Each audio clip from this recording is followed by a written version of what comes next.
रास्ते में अक्रूर जी मिल गए। अक्रूर ने जहां देखा बछड़े की पूंछ पकड़े परमात्मा चले आ रहे थे, दूर से ही देख लिया। मन में बड़े विचार आए, दौड़ूंगा, चरणों को पकड़ लूंगा,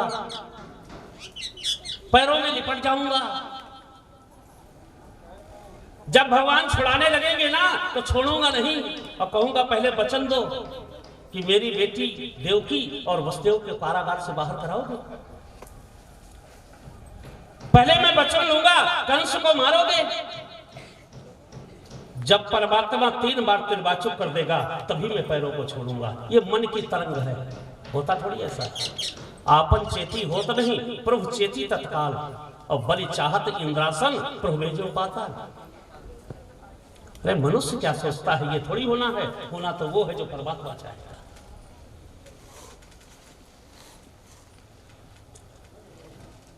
मन में तरंगे आ रही हैं, ये करूंगा, ये करूंगा, ये करूंगा। और जब भगवान सामने आए, आज के लोग भागवत की इस कथा से शिक्षा लें कि जीवन में रिश्तों की कीमत क्या होती है। आज जरा सा धन मिल जाए, जरा सा पद मिल जाए, जरा सा वैभव मिल जाए, 4 आदमी नमस्ते करने लगे, अपनों को लोग छोड़ देते हैं। अपनों को, अपने रिश्तों को भूल जाते हैं। अगर कोई गरीब हो जाए ना तो खास रिश्तेदार भी उसे अपना रिश्तेदार बताने में संकोच करता है। और अगर कोई बड़ा आदमी हो जाए ना, वो कहीं से रिश्तेदार ना हो, कहीं दूर से लगता हो, तो भी उसने अपना सगा रिश्तेदार बताता है। आपको नहीं पता रिश्तों की कीमत क्या होती है। भगवान ने यहां पर बताया है रिश्ते होते क्या।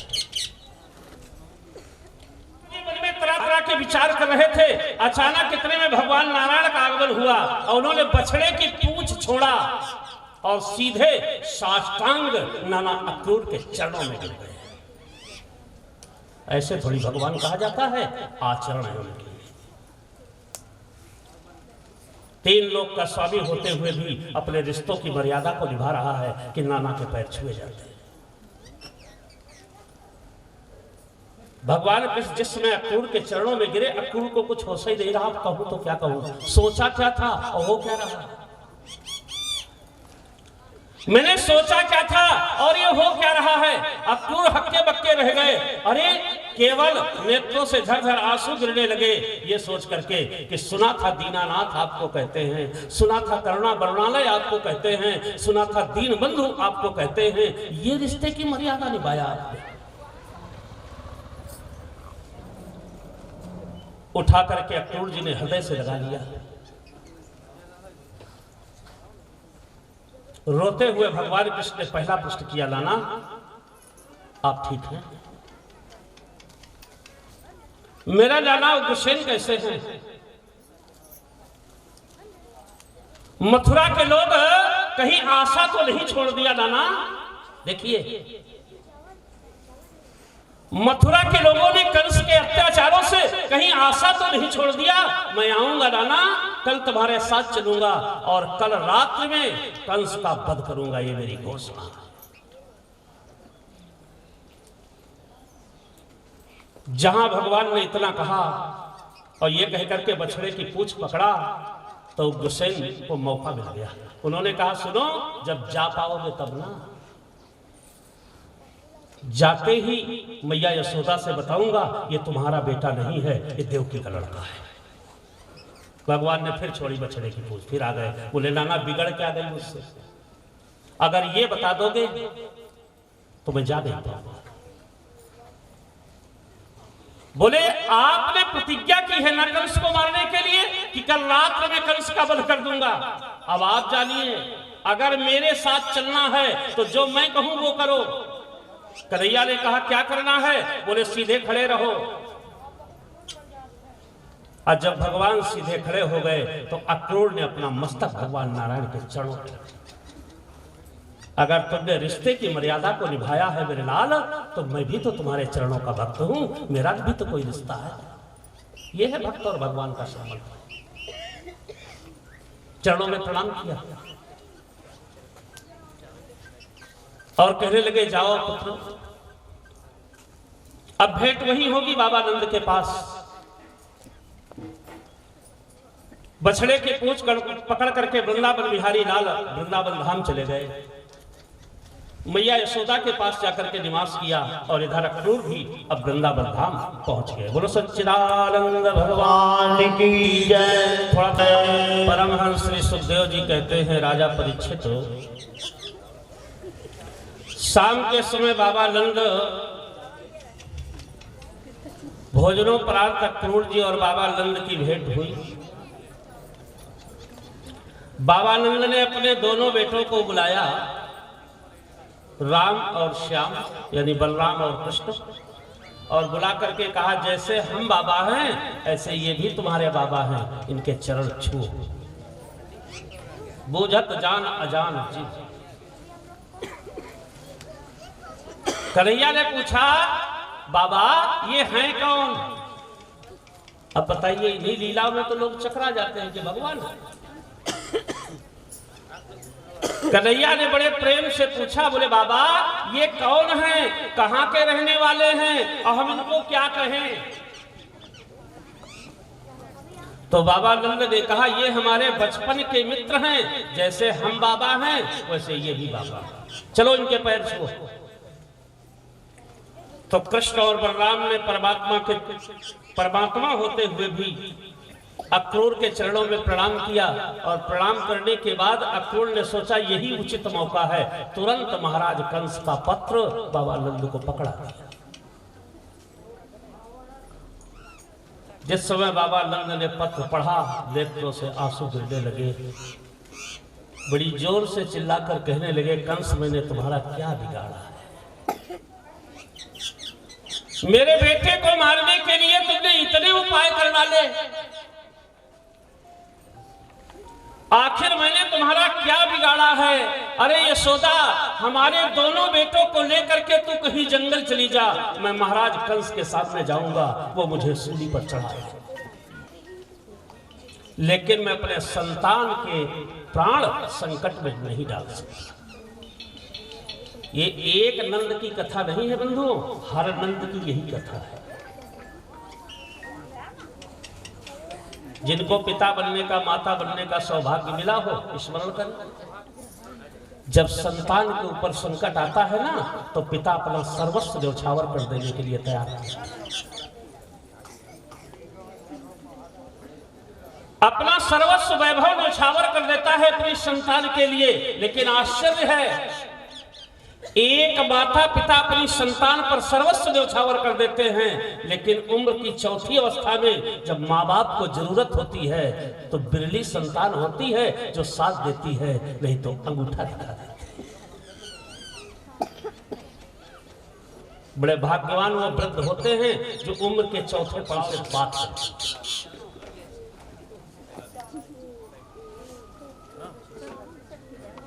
अच्छा, इसके मंत्र ये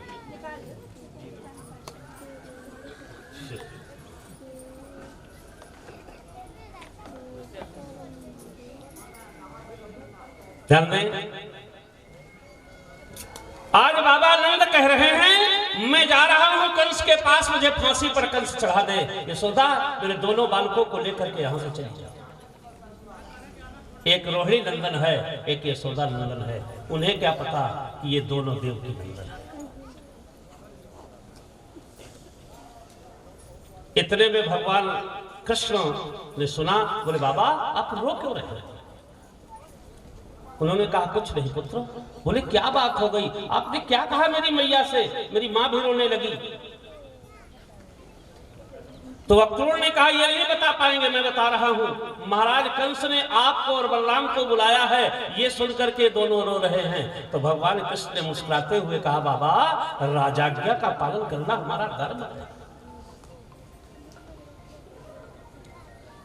अगर राजा ने आदेश दे दिया है तो हमारा धर्म है, हम उनकी प्रजा हैं, हमारा कर्तव्य होता है कि राजा के आदेश का पालन करें। बाबा हम जाएंगे, क्यों नहीं जाएंगे? हम जाएंगे। क्यों दाऊ? तो दाऊ बलराम ने कहा हाँ हाँ चलना है, क्यों नहीं जाएंगे? और भगवान ने मानो संध्या के समय ही कह दिया, कल प्रातः काल हम मथुरा जाए। यहीं से भगवान वेदव्यास की कापती हुई कलम भागवत महापुराण के सबसे करुण प्रसंग का प्रारंभिकरण हो रहा है। भगवान व्यास जी लिखते हैं कि डोली न भूमि डोला न व्योम, अब बिन डोले ही मन डोल उठा। अब गोपिन का प्रेम नाद सुन करके निज ब्रह्म का आसन डोल उठा। भगवान व्यास जी कहते हैं आकाश नहीं डोला, धरती नहीं डोला, मैंने डोलते हुए नहीं देखा, लेकिन गोपिकाओं के प्रेम के पीछे मैंने परमात्मा के हृदय को डोलते हुए देखा।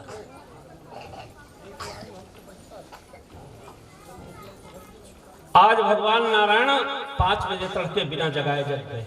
रोज मैया यशोदा जगाती थी तब 7 बजे जगते थे। आज बदल गए भगवान कृष्ण, बिना जगाए 5 बजे जग गए। अपने हाथों से आज उन्होंने हाथ मुंह धो लिया और बंधुओं अपने हाथों से आज कन्हैया ने मोर पंख के मुकुट को धारण कर लिया। स्वयं भगवान नारायण ने अपने हाथों से वस्त्र आभूषण पहन लिए और जाकर के बाबा क्रूर से कहने लगे चलो ना मथुरा, अभी चलना है ना।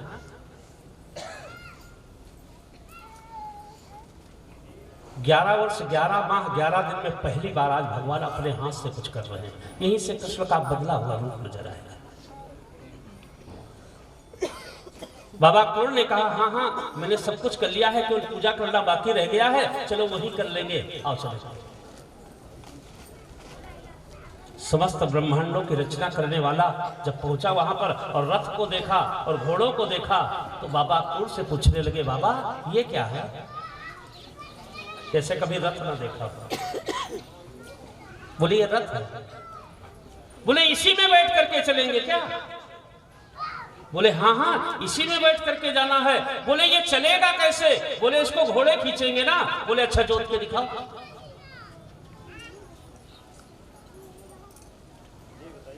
अगर कुछ देर रुकना भी चाहते तो अक्रूर को तुरंत घोड़े रथ में जोतने पड़े और जोतने के बाद घोड़ों की लगाम अक्रूर ने पकड़ी और कहा बैठो कृष्ण आओ चले मथुरा। जिस समय भगवान नारायण रथ में बैठ गए, एक जैसे बादल चारों ओर से उठते हैं ऐसे गोपिकाओं का झुंड आया। कुल गोपिकाओं की संख्या कितनी है 96,000। चारों तरफ से आकर के रथ को घेर लिया और हाथ जोड़कर प्रणाम करते हुए कहने लगी कन्हैया हमारी लाश के ऊपर से ही आपका मथुरा गमन होगा। जब तक ब्रजमंडल की एक भी गोपी जीवित है आपको कोई मथुरा ले नहीं जा सकता। अक्रूर भगवान की ओर देखें और फिर आगे देखें और जब भगवान की ओर देखें तो भगवान कह रहे चलो ना। और जब गोपिकाओं की ओर देखते हैं तो गोपिकाएं हाथ जोड़कर रोते हुए कहती हैं मेरे परमात्मा को मुझसे अलग ना करो।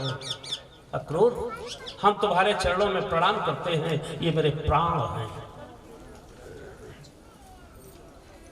हो सकता है मछली जल के बिना जीवित रह जाए लेकिन हम कृष्ण के बिना जीवित रह गए।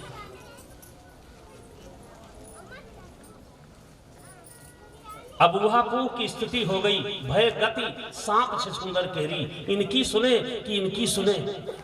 अंत में भगवान नारायण ने कहा वृंदावन की गोपिकाओं से कहा हमें रास्ता दे दो, हमारा जाना आवश्यक है।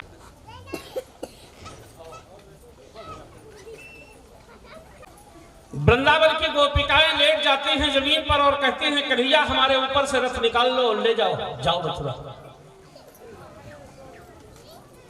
अक्रूर जी अगर तुम्हें हमारे कन्हैया को ले जाना है तो वृंदावन की जब तक एक भी गोपी जीवित है आप ले नहीं जा सकते। अब अक्रूर ने पलटकर कन्हैया की ओर देखा, धन्य है प्रभु, क्या नाम आपने लिया इस समाज में, नया नाम अपने को दे दिया, निर्दयी कृष्ण। भगवान कृष्ण ने कहा अक्रूर गोपिकाओं के शरीर के ऊपर से रथ को निकाल। जहां भगवान नारायण ने इतना कहा, अक्रूर ने घोड़ों की लगा में फेंक दिया और उतर करके नीचे खड़े हो गए और रोते हुए कहने लगे, दीनानाथ हम भक्त हैं, हम भक्त की पीड़ा जानते हैं। आप भगवान हो ना, इसलिए आपको नहीं पता भक्त किसे कहते हैं। इसीलिए आपकी भक्ति किया था जीवन भर इन्होंने, कि मेरा भगवान मेरे ऊपर से निकल जाएगा। अक्रूर ने घोड़ों की लगामें फेंक दी और हाथ जोड़ करके कहने लगे, हम भक्त हैं परमात्मन, आप भगवान हैं। आप जैसे निर्दयी को नहीं पता कि भक्त की कीमत क्या होती है। प्रभु हम आपके आदेश को नहीं मान रहे, नर्क जाएंगे ना, संसार के जिस नर्क में भेजना हो भेज देना, हम रथ चलाने से इनकार करते हैं। ऐसा करके अक्रूर जी पीछे हट गए। भगवान नारायण ने स्वयं घोड़ों की लगाम अपने हाथ में पकड़ ली और जब ही भगवान नारायण ने घोड़ों की लगाम को पकड़ा है, धन्य है वृंदावन की गोपिकाओं, तुम्हारे विशुद्ध प्रेमों को क्यों ना वेदों में स्तुति की जाए, तुम्हारे इस विशुद्ध प्रेम की क्यों ना वेदांत दर्शन में गोपी भाव कहकर के उच्चारण किया जाए। जिस समय भगवान नारायण ने घोड़ों की लगाम मात्र पकड़ी है, सामने से सारी गोपिकाएं हट गई और हाथ जोड़कर खड़ी हो गई। बोले आप जाना चाहते हैं तो चले जाइए। यह है वृंदावन की गोपिकाओं का प्रेम। आजकल वाला नहीं है जो आजकल के मोड़ी मोड़ा चिल्लाते फिरते हैं, love is God, God is love.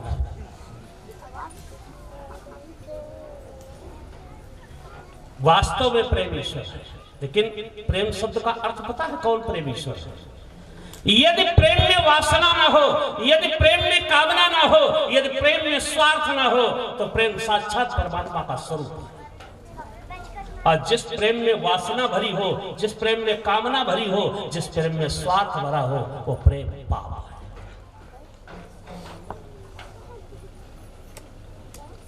Akrur के ले जाने पर कह रही थी, जब तक एक गोपी जीवित है तब तक नहीं जाओगे। और जहां भगवान ने घोड़े की लगाम पकड़ा, सामने का रास्ता छोड़ दिया गोपिकाओं ने। बोले आप जाना चाहते हैं तो जाइए। ये है वृंदावन की गोपिकाओं का प्रेम।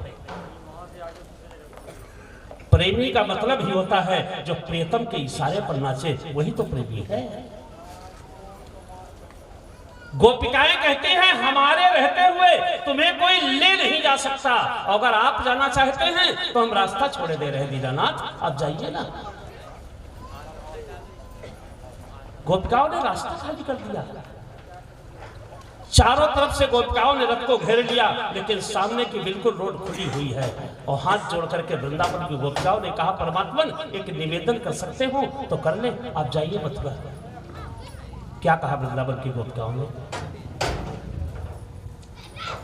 कि जो जा रहे मथुरा श्याम सुंदर तो लौट आना नमामि कृष्णम।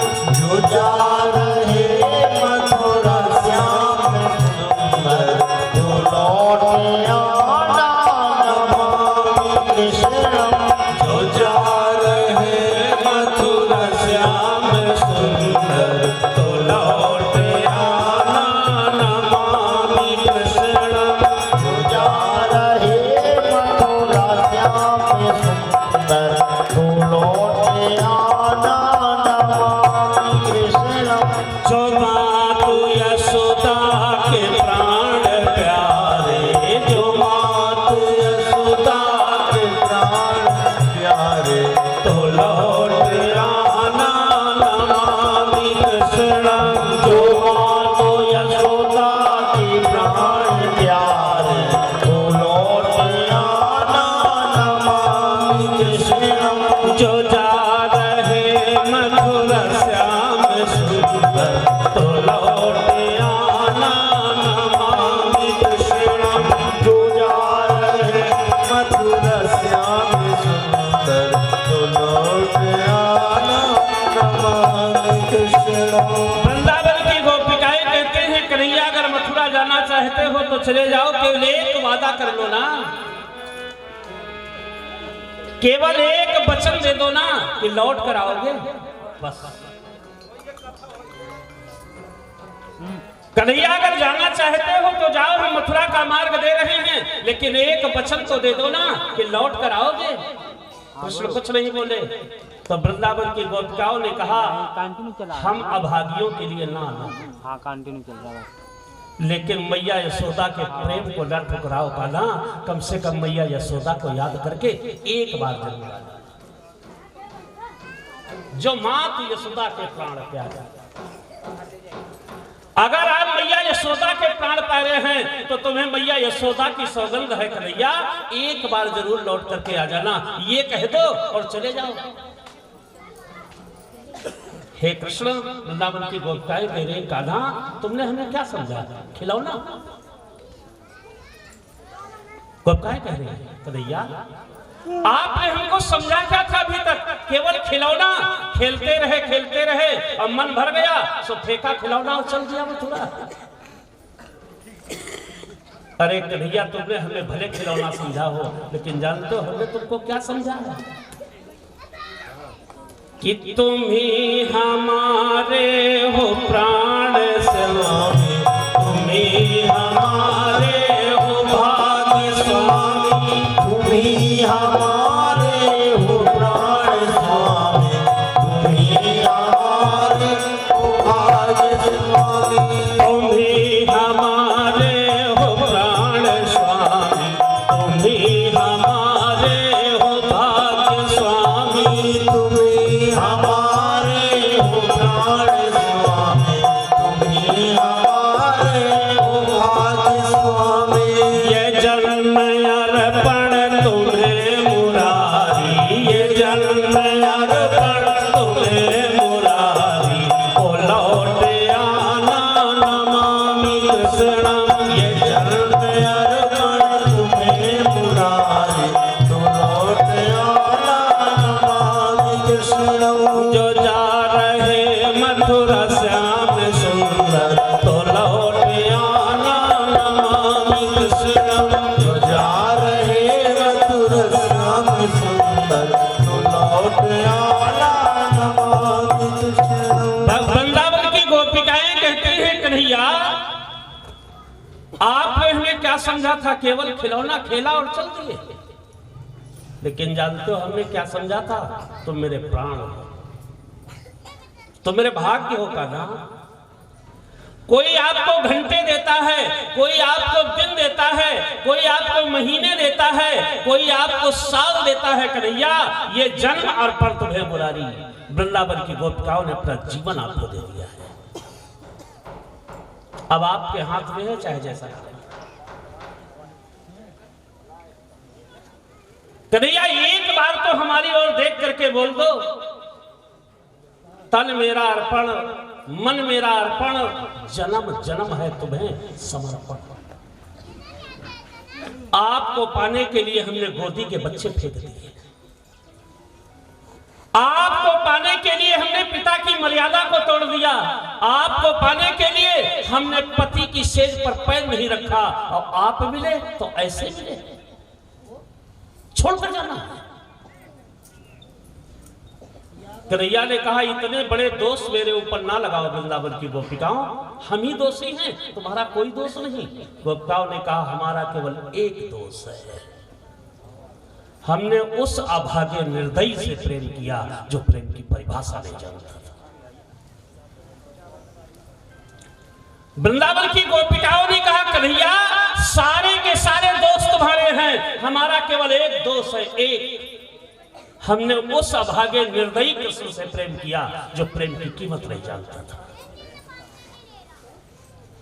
कि जो जानती प्रेम की दशाए तो प्रेम इतना न करती स्वामी। जो जानती प्रेम की दशाए तो प्रेम इतना न करती स्वामी। जो जानती प्रेम की दशाए तो प्रेम इतना न करती स्वामी। जो जानती प्रेम की दशाए तो प्रेम इतना न करती स्वामी। ये प्राण जाते भी तो नहीं है, ये प्राण जाते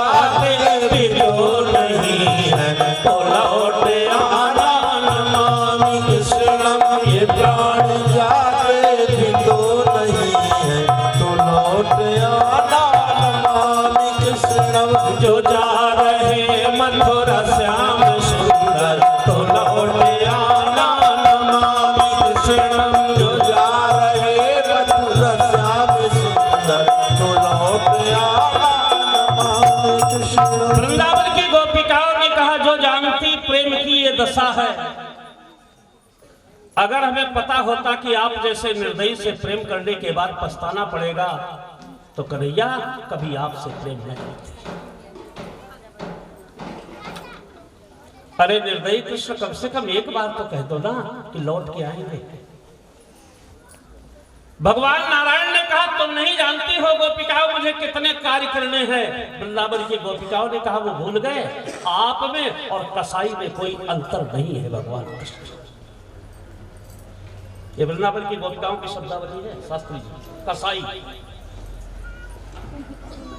वृंदावन की गोपिकाओं ने कहा, कन्हैया आप में और कसाई में कोई अंतर नहीं है। एक कसाई ने बकरा पाला या बकरी पाला, हरी हरी घास उसको खिलाता रहा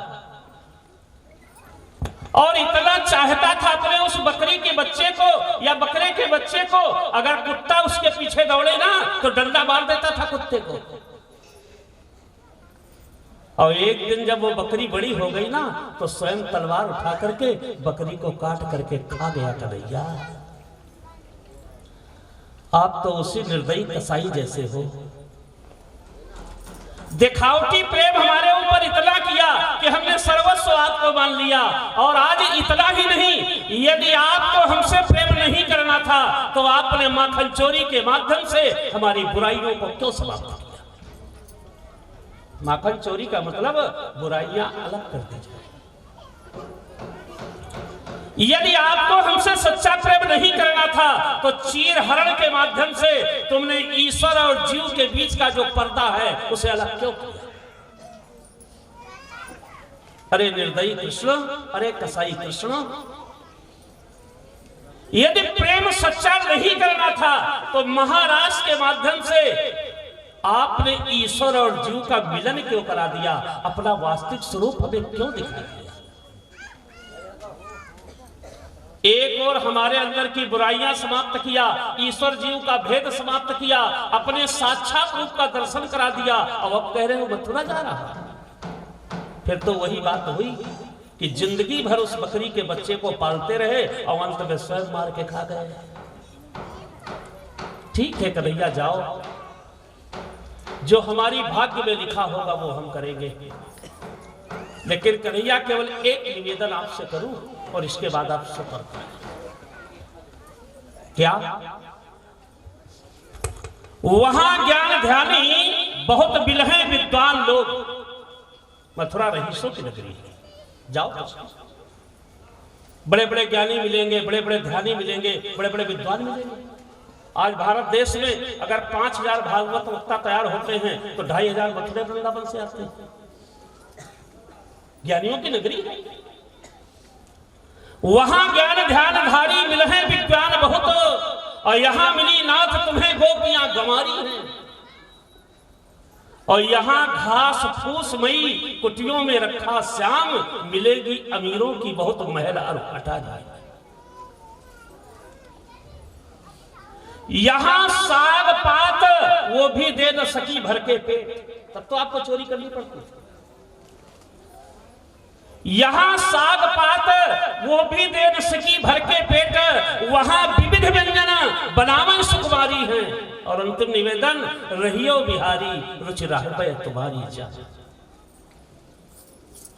जाइए कन्हैया, रहियो बिहारी रुचि रहबे तुम्हारी जा, जहां तुम्हारा मन हो जाए। अभी तक हमने जो जो कुछ कहा वो भी सब भूल जाना, केवल एक चीज याद रखना, रहियो बिहारी रुचि रहबे तुम्हारी जहां, पर रखना सदा याद केवल गोपियां तुम्हारी। केवल इतना याद रखना कि इन गोपिकाओं को दूसरा कृष्ण नहीं मिल पाएगा। अरे आप ब्रह्म हैं कन्हैया, आपको हम जैसे करोड़ों जीव मिल जाएंगे। रवि को कमल अनेक है पर कमलन को रवि एक। सूर्य के लिए तो करोड़ों कमल है, पर कमल के लिए दूसरा स्वर थोड़ी मिलेगा। रवि को कमल अनेक हैं, पर कमलन को रवि एक, और तुमको हमसन बहुत हैं, पर हमको तुमसन एक। जाओ कृष्ण, केवल एक चीज हमारी याद रखना बस, कि वृंदावन की गोपिकाओं का कोई नहीं है आपके अलावा। पिता की मर्यादा गई, गोदी के लाल गए, पति की सैया गई, अब आपके अलावा हमारा कोई नहीं है कृष्ण, केवल ये याद रखना। और जाओ, हमने तुम्हें मथुरा जाने का मार्ग दिया कि वहां मिले धन वाला तुमको तो भी लगाना हमें भुलाना। वहाँ मिले धन वाला तुमको तो भी लगाना हमें भुलाना। वहां मिले धन वाला तुमको तो भी लगाना हमें भुलाना। वहाँ मिले धन वाला तुमको तो भी लगाना हमें भुलाना। नहीं गरीबों का और कोई, नहीं गरीबों का और कोई, ओ लौट आना नमामि कृष्ण। कहीं गरीबों का और कोई, लौट आना नमामि कृष्ण। जो माँ तो यशोदा के प्राण प्यारे, जो माँ तो यशोदा के प्राण प्यारे, तो लौट आना नमामि कृष्ण। जो मात यशोदा के प्राण प्यारे, तो लौट आना नमामि कृष्ण। जो जा रहे मथुरा, तो लौट आना नमामि कृष्ण। जिस समय वृंदावन की गोपिकाओं ने अपना अंतिम निवेदन प्रस्तुत कर दिया कि वहां धन आपको मिलेगा, राज्य मिलेगा, वैभव मिलेगा, सिंहासन मिलेगा, द्वारिकाधीश बनोगे कृष्ण। और थोड़ा इधर आप लोग सरक जाइए, मुट्ठी भर तो है ही है, और सरक जाइए इधर, और थोड़ा सरक जाइए आप लोग इधर, तो महिलाएं इधर तक बैठ जाएंगी। हाँ, और थोड़ा, बहुत जगह बीच में पड़ी हुई देखो, खाली है, पूरा खाली है। इस चिंता में न पड़ो, कल कहाँ बैठे थे। हाँ, थोड़ा ध्यान दें। वृंदावन की गोपिकाओं ने कहा, कन्हैया आपको धन मिलेगा, ऐश्वर्य मिलेगा, वैभव मिलेगी, प्रतिष्ठा मिलेगी, हो सकता है आपको लोग भगवान भी कहेंगे, लेकिन हमारी स्थिति पर रहकर के कन्हैया जरा एक बार विचार करना, नहीं गरीबों का और कोई। अब इन दीनहीन गोपिकाओं को दूसरा कोई स्वीकार नहीं कर पाएगा कृष्ण। आप जाना हो तो जाओ, रुकना हो तो रुको, अगर जाना हो तो एक बार कह दो ना कन्हैया कि मैं लौट के आऊंगा, बस। जहां वृंदावन की गोपिकाओं ने ये कहते हुए वही बैठ गई सर पकड़ करके, बंदो भगवान के हाथों से घोड़ों की लगाम छूट गई। और देखिए भगवान ने क्या कहा। भागवत महापुराण में केवल 5 जगह ऐसी हैं जहां 5 ब्रह्मवाक्य डायरेक्ट ब्रह्म होता है, ताकि सुखदेव जी परीक्षित को सुना। और ये चौथा वाक्य है भागवत का। भगवान नारायण ने घोड़ों की लगाम वहीं पर छोड़ दी और दोनों हाथ ऐसे जोड़े हैं वृंदावन की गोपिकाओं को, और कहने लगे, हे वृंदावन की गोपिकाओं, कहां जाऊंगा भागकर? मुझे अपने से दूर समझ रही हूं। कल की कथा याद करें। प्रेम की 2 धाराएं होती हैं, एक असली एक नकली। जिन गोपिकाओं ने वास्तविक हमसे प्रेम किया है, ये वृंदावन बिहारी लाल जीवन पर्यंत छाया की तरह उसके साथ रहेगा, और जब ये संसार से वहां भी जाएगा ना, तो अकेले नहीं जाएगा, साथ में लेकर जाएगा। और जिन्होंने केवल फॉर्मेलिटी किया था, कन्हैया जी कन्हैया जी कन्हैया जी, जैसे एक दिन मैंने बताया था, डोंट टच माई डोर, बताया था ना।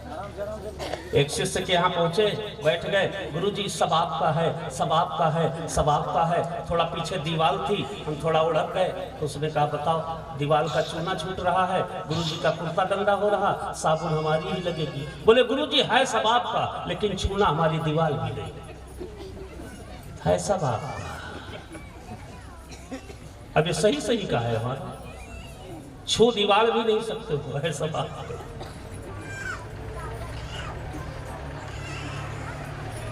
भगवान नारायण ने कहा वृंदावन की गोपिकाओं, जिन्होंने वास्तविक प्रेम किया था, ये कन्हैया सदैव उनके साथ रहेगा। इह लोकम च परलोकम, इस लोक में भी रहेगा और मरने के बाद भी जाएगा तो साथ लेके जाएगा।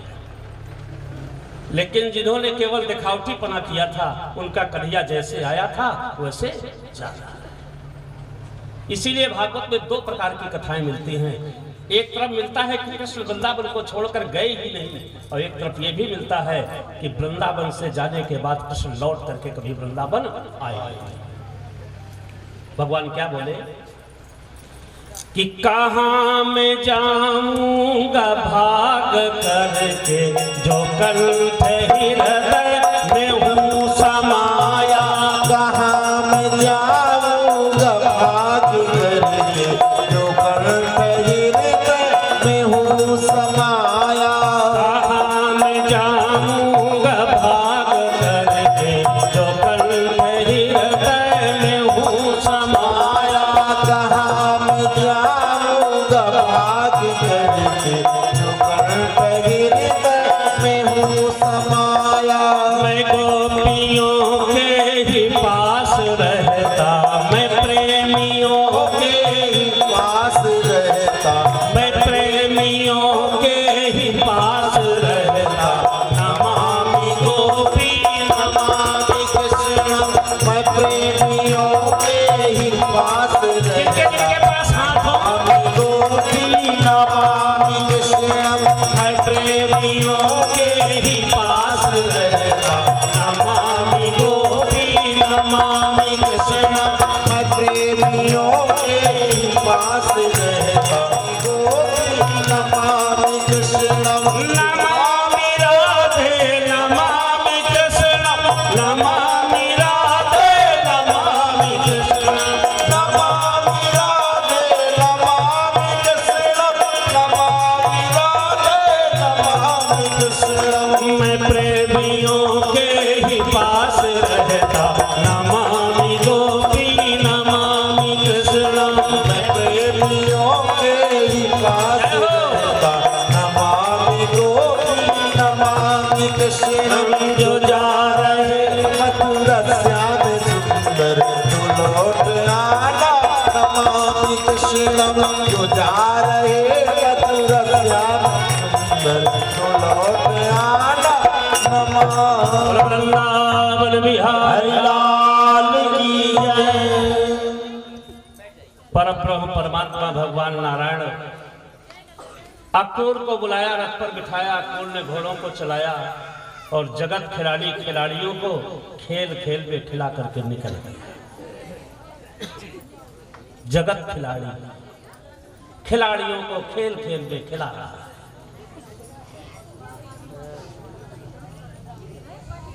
परब्रह्म परमात्मा भगवान नारायण यहां से चल दिए।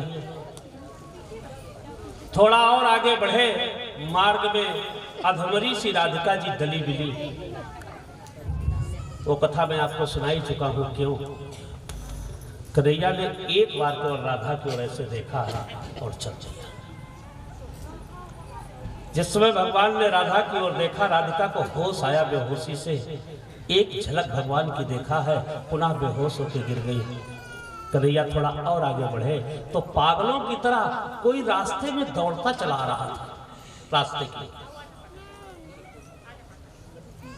कन्हैया ने देखा आगे हमारे रास्ते में कोई पागलों की तरह धूल धूसित दौड़ता चला रहा है। कन्हैया ने सोचा ये कौन है। जब रथ पास में पहुंचा तो देखा मैया यशोदा था। बंधुओं, भागवत के 763 सिद्धांतों में केवल एक सिद्धांत आज तक मैं भी अच्छी तरह नहीं समझ पाया कि प्रभु आपको इतना बड़ा झूठ नहीं बोलना चाहिए।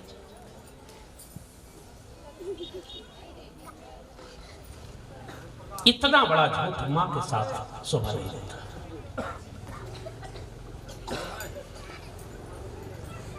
भगवान नारायण का रथ जब पास में पहुंचा, क्रूर जी रथ हाँक रहे थे। कन्हैया जी का जब रथ पास में पहुंचा तो उन्होंने देखा उधर से मैया यशोदा चली आ रही थी, पागलों की तरह भागती हुई। लाला लाला लाला कहते हुए जब वो चिल्लाई, भगवान ने कहा क्रूर जी रथ रोक दो।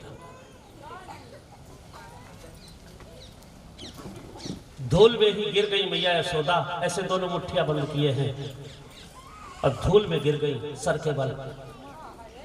भगवान नारायण ने जाकर के मैया यशोदा के सिर को गोद में रख लिया। कहने लगे, मां मथुरा तो जा रहा।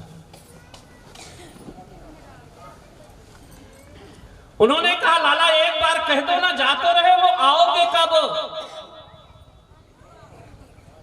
तो भगवान नारायण ने कहा, मां एक बात पहले ये बता दो ना कि मैं तुम्हारा बेटा ही नहीं।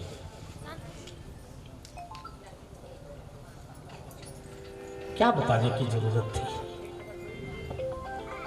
हे मां, तो अब कान तुम्हारा रहा नहीं। मैं आपका बेटा नहीं हूं, मैं वही देवकी का 8वां गर्भ हूं जिसको खोजने के लिए कंस दैत्य पहुंचाया करता था। मैया, मैं वही जगदीश्वर हूं जिसे पाने के लिए लोग जन्म जन्मांतर तपस्या किया करते हैं। किसको वैभव बता रहे हो? किसको वैभव दिखा रहे हो? अपने पालने वाली को। दुनिया में कितनी भी ऊंचाई पर कोई पहुंच जाए, मां बाप से बड़ा कोई हो जाएगा? अच्छा, आप कितने बड़े हो जाओ, क्या जन्म देने वाले या पालने वाले से बड़े हो जाओगे? हे मां, क्षमा हमको करना, अब कान तुम्हारा रहा नहीं। मैं विश्वंभर, मैं अखिलेश्वर, मैं त्रिभुवनपति ये कहा नहीं, मैं ये हूं। किसको परिचय दे रहे हो प्रभु? किस मां को तुम परिचय दे रहे हो? वो मां मूर्ख नहीं है बंधुओं। हम कथाकार लोग उस वास्तविकता को छिपा लेते हैं। यशोदा मूर्ख नहीं है। तुम्हें आज पता चला है क्रूर के बताने पर। यशोदा पहले से जानती थी आप कौन है। उसने आंखों से देखा है बस्तियों को लड़की ले जाते हुए और लड़के को लिटाते। मूर्ख नहीं है यशोदा। ब्रह्म की मां कहलाने का गौरव प्राप्त है उसको। जहां भगवान नारायण ने कहा मैं वो नहीं हूं, मैं तुम्हारा वो बेटा नहीं हूं, और अगर बेटा मानती हो तो मान लो, कान तुम्हारा रहा नहीं, तुम्हारा कन्हैया मर गया। यशोदा ने कहा, किसको समझा रहे हो बेटा? तुम्हें अक्रूर के आने पर आज पता चला है ना कि आपकी मैया देवकी हैं। मैंने इन्हीं आंखों से देखा है अपनी एकलौती कन्या को बलिदान करते हुए, और तुम्हें बचाने का साहस मैंने किया था। जब तुम्हारे पिता बसदेव आए थे लाला, तो जीवन में एक इकलौती संतान हमको भगवान ने दी थी, और आपको लिटाया और मेरी कन्या को उठाया। तो जानते हो क्या सोचकर जाने दिया था? अरे हमारे तो बुढ़ापा तक कोई लड़का हुआ ही नहीं है। मान लो नहीं हुआ, देवकी का एक लाल बच जाएगा, एक लाल देवकी का बच जाए। और केवल इतना रिश्ता है कि राजकुमार बसदेव हमारे पति बाबा नंद के मित्र हैं।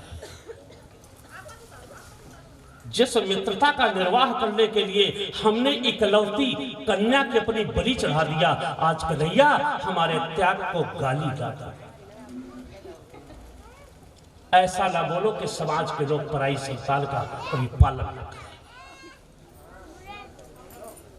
कृष्ण हमको बता रहे हो कि तुम मेरे बेटे नहीं हो।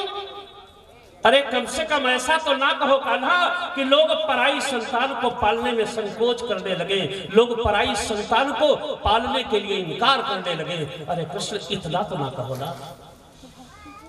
तब भगवान नारायण ने मैया यशोदा के सर पर हाथ रख दिया, बोले मां आज जा रहा हूं, कल रुकूंगा और परसों लौट आऊंगा। आज जा रहा हूं, कल रुकूंगा और परसों लौटूंगा। हे प्रभु, इतना बड़ा झूठ, वो भी मां से। मैंने बताया ना, भागवत के 763 सिद्धांत हैं और एक एक सिद्धांत का वेदांत, आध्यात्म और कथा तीनों धाराओं का अपने प्रयास पर मैंने चिंतन किया। लेकिन एक सिद्धांत कन्हैया आज तक मेरी समझ में पूर्ण रूप से नहीं आया, या मैं संतुष्ट नहीं हो पाया आज तक। इतना बड़ा झूठ मां से बोलने की क्या जरूरत है? आज जा रहे हैं सरकार, 14 साल तक बाबा नंद कि नंद नगरी को, वृंदावन को छोड़कर सरकार जा रहे हैं। 14 साल तक महाराज उग्रसेन के आप चाकर रहेंगे, यानी मंत्री रहेंगे। फिर 125 दिव्य वर्ष यानी 16,765 वर्ष आप द्वारिका के राजा रहेंगे। महाभारत का युद्ध करवाएंगे, सब कुछ करवाएंगे, सब जगह जाएंगे, पूरे विश्व में भ्रमण करेंगे। लेकिन दीनानाथ लौटकर आप वृंदावन कभी नहीं आए। मथुरा तक आते थे, उग्रसेन से मिलकर लौट जाते थे।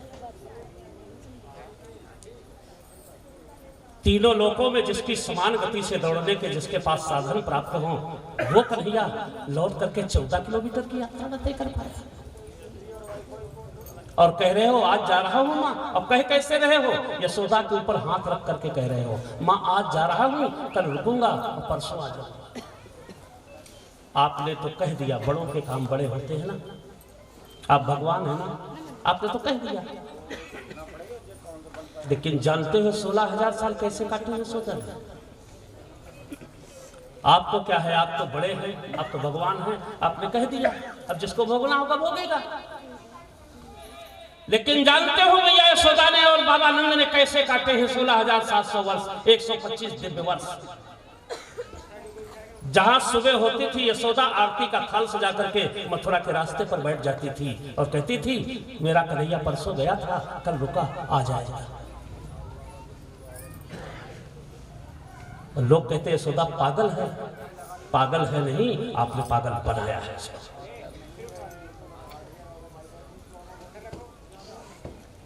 आरती का थाल लेकर के यशोदा बैठ जाती हैं रास्ते में और कहती हैं, मेरा कन्हैया परसों गया था, कल रुका था, आज मेरा गोपाल आ रहा है, आज मेरा लाला आ रहा है। और दिन भर वही रोती रहती थी। शाम को बाबा नंद पहुंचते थे और कहते थे, लोग सही कह रहे हैं, तू पागल हो गई है, अपना कन्हैया कल गया था। यह है जिंदगी यशोदा और बाबा नंद की।